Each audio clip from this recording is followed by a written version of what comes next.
Diz assim o texto sagrado: E naquele dia apareceu João Batista pregando no deserto da Judeia e dizendo: Arrependei-vos, porque é chegado o reino do céu. Porque este é anunciado pelo profeta Isaías, que disse: Vós que clama no deserto, prepara o caminho do Senhor, endireitai as suas veredas. E este João tinha sua veste pelo de camelo e cinto de couro em todos os seus lombos, e alimentava-se de gafanhotos e de mel silvestre. Então ia ter com ele toda Jerusalém, toda a Judeia e toda a província e adjacente, e era por ele batizado, confessando a Jesus em nome do Pai. Amém?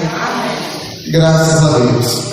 Minhas irmãs, graças a Deus por esta palavra bastante conhecida, mas a gente queremos falar sobre um homem de Deus conhecido como João Batista. João Batista, meus irmãos, era um profeta de Deus, que ele tinha uma autoridade do céu. Sabemos, meus irmãos, minhas irmãs, que Deus, ele usa cada um de seu jeito. Cada um tem uma instrumentalidade nas mãos de Deus. Se o dedo das mãos não são iguais, se as partes do corpo da gente é diferente, bem assim é a maneira como Deus usa a cada um. Tem uns que Deus usa para orar, tem uns que Deus usa para pregar, tem uns que Deus usa para entregar folheto, evangelizar, tem uns que Deus usa para colocar as mãos nos enfermos e através da oração ele ser curado. Tem uns que Deus usa para fazer visita aos enfermos, outros Deus usa para visitar os hospitais. Cada um tem uma importância, uma instrumentalidade na mão de Deus, amém?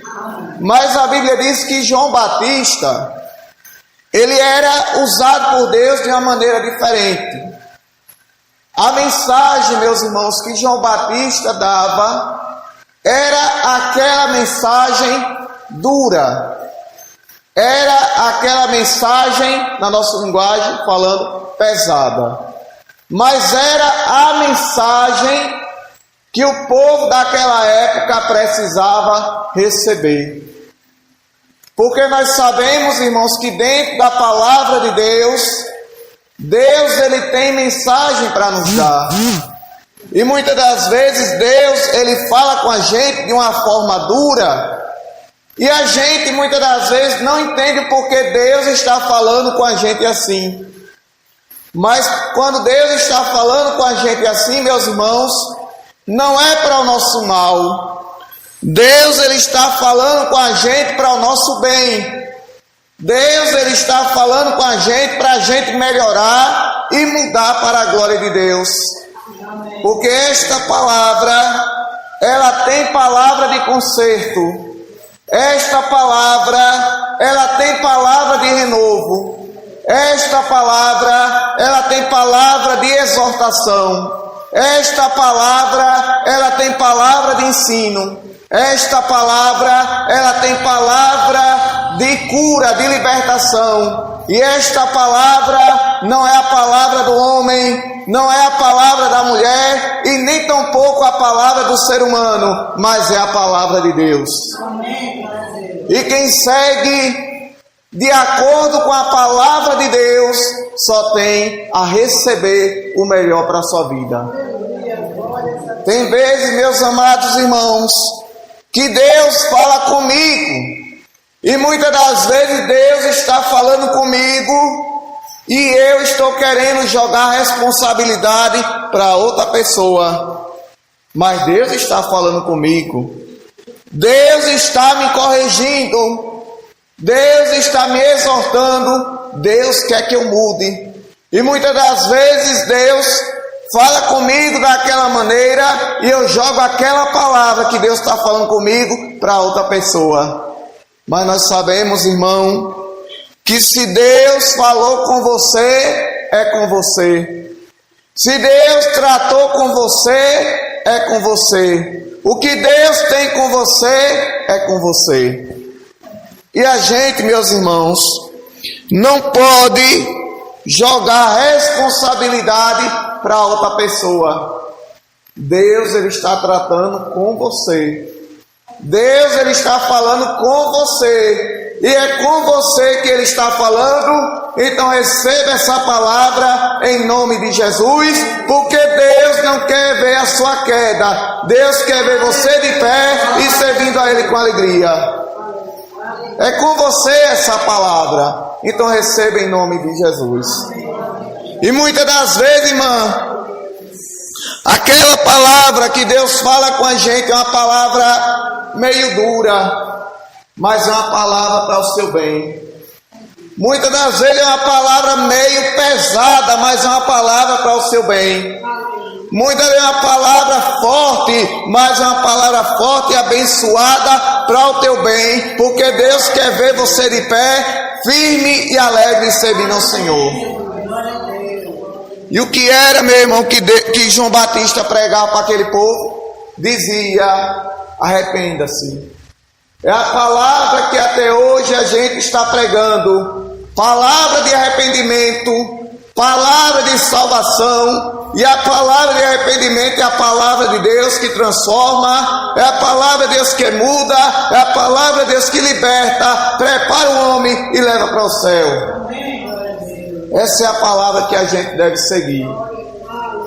E a maneira, meus irmãos, que João Batista pregava era uma maneira meio dura. Sabe como é que João Batista pregava, de acordo com a Bíblia? João Batista pregava assim: ó, raça de víbora, traduzido raça de cobra, você tem que se arrepender. E muitas vezes, se a gente pregar duro, as pessoas ficam magoadas, ficam tristes e não querem vir para a igreja. Mas eu quero dizer que a palavra não é dura, a palavra é de Deus e a igreja está aqui, de portas abertas, para receber você em nome de Jesus. Deus quer ver você aqui, meu irmão. Deus quer ver você aqui, meu irmão. É por isso que Ele tem te incomodado. Deus quer você aqui, minha irmã. É por isso que Deus tem te incomodado. E eu sou profeta e entrego o recado. É por isso, irmã do 10, que Deus tem incomodado a senhora de madrugada. Porque Deus quer a senhora aqui. A senhora não tem dormido direito. É Deus te incomodando. É Deus que quer a senhora aqui. Então permaneça firme em nome de Jesus. É Deus, minha irmã, que tem incomodado a madrugada. Deus que a senhora aqui, nesta casa firme, orando em nome de Jesus. E eu sei que muitas das vezes a palavra é dura, mas é a palavra que Deus quer para a nossa vida, meu irmão. Porque, meu irmão, é uma palavra para a gente se firmar. É uma palavra para a gente se fortalecer. É uma palavra para a gente ficar firme com Jesus. E eu sei, meus irmãos, que aquela palavra que Deus falava através de João Batista era uma palavra meio dura, mas o povo recebia com alegria, se arrependia dos seus pecados e era por ele batizado em nome de Jesus para a glória de Deus. Agora, o que é que a gente aprende aqui nesta noite? É que cada um Deus usa de um jeito, Deus usa de uma maneira. Não é verdade? Cada um, Deus usa de um jeito, Deus usa de uma maneira. Deus usa a irmã do 10 para orar. Deus usa a nossa irmã do céu para orar. Deus usa outro irmão para visitar. Deus usa outro irmão para evangelizar. Deus usa outro irmão para abençoar aquele que está passando alguma necessidade. Mas Deus usa, então se deixe, em nome de Jesus, Deus continua lhe usando para a glória do Senhor. Mas não desista, não deixe de servir a Deus. Sei que a palavra é meio dura, meu irmão, Amém, mas essa palavra que Deus falou comigo foi meio dura, mas não deixe de servir a Deus. Amém, mas essa palavra foi meio pesada, mas não deixe de servir a Deus. Amém, mas essa palavra foi meio pesada, dura, mas não deixe de servir a Deus. É a palavra que Deus lhe deu, porque Ele quer ver você firme na presença do Senhor. E a Bíblia diz, meus irmãos, que João Batista, ele alimentava-se de mel silvestre e de gafanhoto. Enquanto a gente se alimenta de cuscuz, enquanto a gente se alimenta de feijão, enquanto a gente se alimenta de carne, de leite, de verdura, a alimentação de João Batista naquelas épocas era gafanhoto e mel silvestre. Enquanto a gente tem uma alimentação para comer 3, 4 vezes, 5 vezes dia se quiser, a alimentação de João Batista era mel silvestre e gafanhoto. Mas ele comia e agradecia a Deus. E é por isso que a gente é grato a Deus pelo pão que Deus coloca na nossa mesa. Se de manhã for café com pão, graças a Deus. De tarde eu mando arroz com feijão, graças a Deus. De noite cuscuz com feijão e carne, graças a Deus. Mas o importante, meu irmão, é que a palavra do Senhor diz que eu nunca vi um justo, nem a sua descendência mendigar o pão. Eu sei de uma coisa, que Deus vai continuar cuidando de você no mínimo detalhe. Deus vai continuar cuidando de você no mínimo detalhe. E eu sou profeta e digo, irmã Gilza, em nome de Jesus, Deus vai continuar cuidando da senhora no mínimo detalhe. Se não vir de manhã, Deus manda de tarde. Se não vir de tarde, Deus manda de noite. Mas Deus não vai permitir a senhora se apertar e nem passar privação, porque a palavra do Senhor diz que eu nunca vi um justo, nem a sua descendência mendigar o pão. É o Deus de surpresa. Quem menos a senhora espera, Deus manda na sua porta. É o Deus de surpresa. É o Deus que manda o alimento. É o Deus que manda o calçado. É o Deus que manda a vestimenta. É o Deus que manda o dinheiro. É o Deus que faz alguém pagar a conta de luz. É o Deus que faz alguém pagar a conta de água. É o Deus que cuida daquele que serve a Ele com fidelidade. Quando eu mando entregar, meu irmão, a gente entrega porque sabe que Deus está falando conosco, está falando com a sua igreja também. Amém. Em nome de Jesus. Receba essa rápida palavra e eu dou a oportunidade à irmã Gilza para ela falar alguma coisa que eu já conheço. Em nome